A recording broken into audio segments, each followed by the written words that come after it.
Sebagai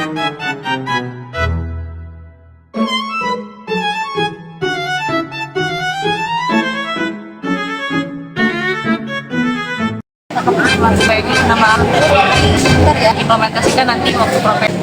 Oke, perkenalkan Kak, aku ada di dari mahasiswa 11 bersama. Jadi aku sama rekan itu, aku lainnya dari jadi kita tuh pengen wawancara Kakak tentang semua perawatan Indonesia. Sebelumnya boleh Kakak perkenalan dulu. Oke, mungkin salam kenal ya kalian. Nama aku Frevi Cila, biasa dipanggil Cila. Aku dari Fakultas Ilmu Keperawatan angkatan 2023. Salam kenal Kak. Salam kenal, salam kenal. Di sini tuh kita boleh minta waktunya sebentar ya. Boleh dong. Aku di sini sama temanku mau tanya-tanya soal stigma perawat yang ada di Indonesia. Nah, kalau nggak salah, apa yang Kakak tahu tentang perawat yang ada di Indonesia? Oh, kalau perawat yang ada di Indonesia mungkin kalau dari definisinya nih, perawat ini kan adalah sebuah tenaga kesehatan yang profesinya mungkin kalau dibandingkan dengan tenaga-tenaga kesehatan lain itu punya hubungan yang lebih personal, yang lebih apa ya, lebih terapeutik gitulah ke pasien-pasiennya gitu. Kalau di Indonesia sendiri ya mungkin masih banyak stigma-stigma yang melekat kalau dari masyarakat itu sendiri ya ke cita-cita perawat, mungkin kayak gitu sih kalau secara general. Ya sih, aku juga kadang dengar kalau misalnya di Indonesia tuh kayak masih stigmanya perawat tuh judes. Masih banyak yang kayak gitu. Ada untuk yang pertama kali tugas perawat yang Kakak tahu tuh apa aja? Tugas perawat tentunya mungkin sebagai tenaga kesehatan ya tentunya maintain kesehatan dari pasien itu sendiri dan memastikan kalau misalnya pasien itu kebutuhan dasarnya terpenuhi kayak makanannya, kemudian cairannya, kenyamanannya gitu kalau dari perawat. Kakak ada nggak sih harapan untuk kedepannya untuk perawat ini gimana? Ada Harapan untuk perawat ya semoga kedepannya perawat semakin sejahtera sebagai profesi, kemudian semoga citra perawat semakin baik terutama di Indonesia ya, semoga stigma-stigmanya bisa terhapuskan di mata masyarakat, kemudian semoga perawat-perawat bisa lebih profesional lagi dan bisa lebih menekankan caringnya ke pasien-pasien gitu mungkin dari aku. Kalau pandangan Kakak sendiri terhadap perawat yang melanggar kode etik? Pandangan aku kalau melanggar kode etik tentunya salah ya, tentunya aku mungkin sedih karena pastinya sebelum jadi perawat kan pasti mereka udah diajarin soal kode-kode etik, soal profesionalisme dalam keperawatan tuh kayak gimana, jadi kayak mungkin di mana perawat-perawat yang lain mencoba menghilangkan stigma yang ada di masyarakat tapi mereka malah tidak mempraktekkan kode etik yang udah mereka pelajari, jadi kayak sedih sih mungkin itu. Nah, untuk selanjutnya, kalau nggak salah Kakak angkatan 2023 kan? Betul, Andika 2023. Menurut Kakak, peran mahasiswa dalam dunia keperawatan itu apa sih? Mungkin kalau misalnya dari aku sendiri sebagai mahasiswa keperawatan ya tentunya belajar lebih giat lagi, terutama tentang tadi kode etik, profesionalisme keperawatan, etika-etikanya yang harus diimplementasikan nanti waktu profesi. Kemudian kita juga bisa aktif dalam research gitu kan, dalam mengembangkan studi di bidang keperawatan itu sendiri. Kemudian kita juga bisa aktif di organisasi atau kegiatan mahasiswa kayak misalnya pengabdian masyarakat, cek-cek kesehatan yang gratis gitu kan. Jadi kan itu bisa kita sebagai media kita belajar buat nanti praktik perawatan di kedepannya. Itu mungkin. Makasih banyak Kak atas jawabannya. Mungkin itu aja ya Kak. Makasih banyak. Iya. Halo semua, perkenalkan nama saya Fathia Kila. Di sini saya sebagai pewawancara. Saya Baskoro Hadi Pradono dari Fakultas Hukum. Oke, di sini saya akan menanyakan beberapa pertanyaan kepada Baskoro. Yang pertama itu, menurut Anda perawat itu apa dan apa tugas perawat? Jadi perawat itu merupakan suatu profesi medis. Jadi tugasnya itu kalau dibandingkan dengan profesi medis yang lain, menurut saya perawat itu jadi misal begini, tubuh manusia itu kan nggak seperti mesin yang ketika diperbaiki langsung bisa bisa langsung jalan gitu.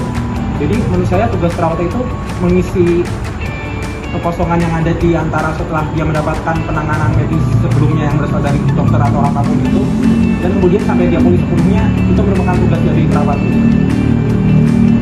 Pertanyaan selanjutnya, bagaimana jika perawat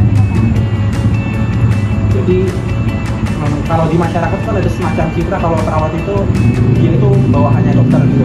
Tapi setahu saya perawat itu bukan bawahannya dokter, mereka itu setara. Jadi perawat dan dokter itu masing-masing punya tugas yang berbeda, dan ya hierarki yang bukan bagian dari hierarki perawat bawahannya dokter, bukan begitu.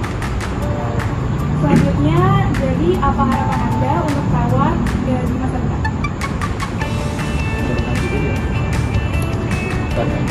Ya. Harapan saya untuk perawat, semoga ya perawat itu nggak perlu, selama ini kan bidang medis itu selalu digerakkan oleh dokter terus. Tapi karena perawat itu merupakan bagian sendiri yang bukan bawahan dari dokter, maka semestinya ya perawat itu juga bisa bergerak sendiri tanpa harus diangkat-angkat oleh dokter dalam bidang kesehatan gitu. Oke, pertanyaan terakhir, jadi bagaimana pandangan Anda terhadap perawat yang melanggar kode etik kesehatan? Jadi penanganan medis itu kan banyak prosesnya, ada dokternya, ada perawatnya, ada orang farmasinya. Jadi kalau salah satunya melanggar kode etik, yang lain itu kan bisa aja mereka yang disalahin gitu. Jadi sebagai orang di bidang kesehatan, perawat itu semestinya nggak melanggar kode etik, karena sekali dia salah, yang bisa disalahin itu bukan cuma dia doang, tapi ada banyak orang begitu. Baik, terima kasih sudah menjawab pertanyaan dari saya.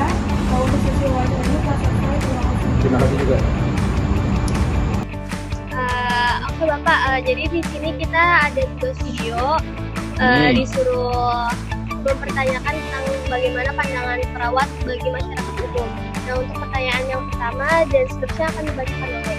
Baik, pertanyaan pertama, menurut Bapak perawat itu apa sih Pak? Menurut Perawat. Bapak aja ya. Perawat orang, mau manusia mau pokoknya makhluk lah. Oh ya, jadi orang yang merawat orang ya Pak. ya, dalam kondisi sehat maupun sakit tuh ya. Ah. Nah itu yang namanya perawat kalau buat saya itu. Oh iya Pak, baik. Lalu pertanyaan kedua, menurut Bapak tuh tugas perawat tuh apa sih Pak selain merawat gitu? Apa ya? Mungkin lebih cenderung ke edukasi ya. Oh iya, sih. Edukasi, terus juga pemahaman dalam pengertian ya apa sih supaya kita sehat, bukan cuma sekedar lahir sama batin ya, Iya, tapi iya. semuanya ya. Iya, betul. Gitu. Tanggung jawabnya sih ke situ sebenarnya kalau menurut saya. Oh iya.